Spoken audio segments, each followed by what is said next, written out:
Alright, so boom. So I open up social media today and I'm scrolling up and down my timeline and all I see is all kinds of horrific images with nefarious intent, with Russia attacking Ukraine now being victims of Russia. I don't know nothing about international affairs, alright? Last thing I need is to stick my nose into international business. All of a sudden I got a Russian with a pistol pointing at the back of my head while I'm trying to sleep. All I'm hearing is "Tipitunish." It's not happening. That's not going to be the last words that I hear. So I'm staying out the business. But people are talking about a possible World War III. I talked about it 4 years ago. I said if World War III happens and they mess around and they draft me, I'm opening fire on the plane. You're going to need to give me a dishonorable discharge. I am not going to war. I'm telling you right now. But what about patriotism? But what about being an American? As far as I'm concerned, I'm an albino Mexican the minute that they start talking about a goddamn draft. But before the world happened to go out there and end, and might I add prayers to the individuals who was affected of what transpired with the bombings or the attacks or whatever the case may be. There's a whole lot of blood. It's not looking good right now, but I'm staying out of the business. It ain't my business. But I got a couple of questions before this happened to end up becoming what people are talking about being the end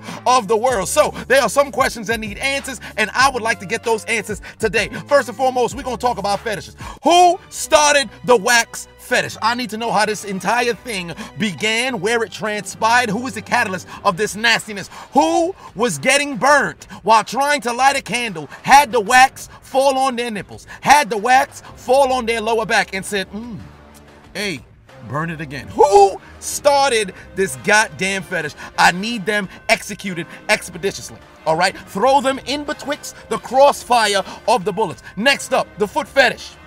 Who decided to use their mouth as a substitute for foot wipes? I need to know who started this. They need to be executed expeditiously. We don't even need to get started on analingus. We've already dealt with that. We don't get to start on the scat, the fetish. We have already gone past that. The urine. Why are people out here drinking urine? Who started it? Find those individuals, the descendants of those ancestors who began that fetish. Now, chop their heads off. Bring back the guillotine, please. Before the world is over, before the world ends, I need these individuals identified and executed expeditiously, and anybody who falls from their blood needs to be taken care of as well. All right, thruples. I'm all for understanding going out there and having more individuals inside of your relationship, but I need you guys eliminated, please. We don't need no thruples in the streets. It's COVID out here, might I add. So a lot of memes, people talk about, why can't we just have war on Zoom? Hilarious. Wouldn't that be something? Hey, let's play Minecraft together. Your country you sunk my battleship. That's not Minecraft, but whatever the case may be. Seriously though. We need these fetish individuals identified expeditiously and taken out immediately. The people who like to eat insects. Hey, there's a bunch of fire ants in the backyard. Oh, shit. Tell them to stay where they at. Let me go get my plate. I need these people identified and deleted expeditiously. People who eating roaches, people who went on Fear Factor because they were hungry. I need these people identified and eliminated. All of these weird-ass motherfuckers. I need them on the front lines when the world goes to war immediately. If I'm scrolling down my social media timeline and I just so happen to see these are the individuals who's been eliminated, I will not weep.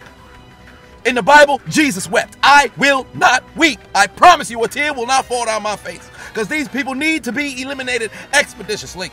Before the world ends, I need questions answered. Moreover, we go to war, but we can't solve student loan debt. That's a different conversation. I'm not getting political. Adonis 2032. But whatever the case may be, I need these answers to these questions. Who was the first person to feel hot wax on their back? Who put a toe in their mouth? Who decided to drink piss for recreational purposes? All right? I need to know who these individuals are. Identify them. You send their information to me, and I will send some people to pay them a visit, a hit team. All I got to say is those motherfuckers need to put their motherfucking head back down. And that is my TED Talk. Kill them all. No, don't cut me off. I'm not finished. I'm getting back on this TED Talk stage. I'm not finished because priority number one needs to be these scat pornography, scat fetish individuals. I need to know who decided to become a human toilet, who transmogrified into a toilet and decided to have their partner take a shit on them and feel like this was something that's the bee's knees, all right? They got Instagram models being flown out to Dubai right now to get shat on for a free trip. And people don't look at this as if it's some sort of problem. Why do you have fecal matter on your titties, ma'am? somebody down the line would like to lick those very titties. It should not have remnants of somebody's fecal matter, somebody's poop, somebody's stool on your chest. We need to identify these scat pornography, these poop fetish individuals, and have them eliminated. I will be damned if my offspring go on a free trip overseas to get shat on by some prince. I promise you something right now, the world gonna turn upside down if I find out there's an individual in my family or my friends, matter of fact, my whole contact list. If you're in the comment section, identify yourself and I will identify you to these Cameo knives that I was sponsored by, and I'll cut your goddamn neck off. What's wrong with you? Why are you getting shat on for? For what? Y'all motherfuckers is nasty. Nasty bitch. And last but not least, emetrophiliacs. You motherfuckers is the nastiest of them all. Attracted to vomit? What's wrong with y'all? I don't even need to go into detail about how disgusting that is. All I know is there needs to be a universal penalty for these emetrophiliacs, all right? I need the foreskin of past circumcisions thrown and pelted at these individuals until they die. In the past, people were stoned to death. I need people killed by foreskin. Throw nothing but severed foreskin from past circumcisions at these individuals expeditiously. Ain't nobody should be getting turned on from people's vomit. I promise you something right now. There are people who are out here giving themselves food poisoning in order to get an erection, in order to get wet, in an effort to fucking capitalize on that emetophilia. It's disgusting. I didn't even know that was real until I saw it on Facebook. This shit nasty, bruh. Who created these motherfuckers? Chris! Here comes the United States champion, Chris Benoit.